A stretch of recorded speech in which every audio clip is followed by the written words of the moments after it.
एक मोठी बातमी पैठणमध्ये भाजपचं कमळ संकटात आहे। भाजपचे सर्व उमेदवार अपक्ष म्हणून रिंगणात होते।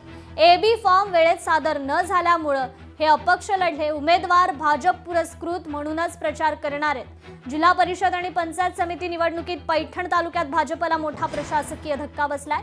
एबी फॉर्म वेळेत सादर न झाल्याच्या आक्षेपामुळे तालुक्यातील 9 जिल्हा परिषद गट आणि 18 पंचायत समितीमधील भाजपचे सर्व उमेदवार अपक्ष म्हणून रिंगणात उतरणार आहेत। उमेदवारी अर्जांच्या शेवटच्या दिवशी शिंदेंच्या शिवसेनेने हा मुद्दा उपस्थित करत आक्षेप नोंदवला।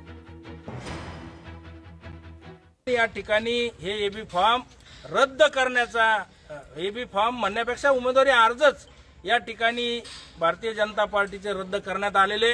त्यामुळं आता सर्व उमेदवार हे अपक्ष उमेदवार म्हणून झालेले, परंतु भारतीय जनता पार्टीच्या सर्व नेत्यांनी असे आदेशित केलेले आहे की आपण सर्वच्या सर्व जागेवरची या ठिकाणी सर्वजण एका जागेवर बसा आणि भारतीय जनता पार्टी पुरस्कृत आपला पॅनल आपल्याला ज्या लोकांनी धोका दिलाय यांच्या समोर आपल्याला हा पॅनल उतरायचा आहे।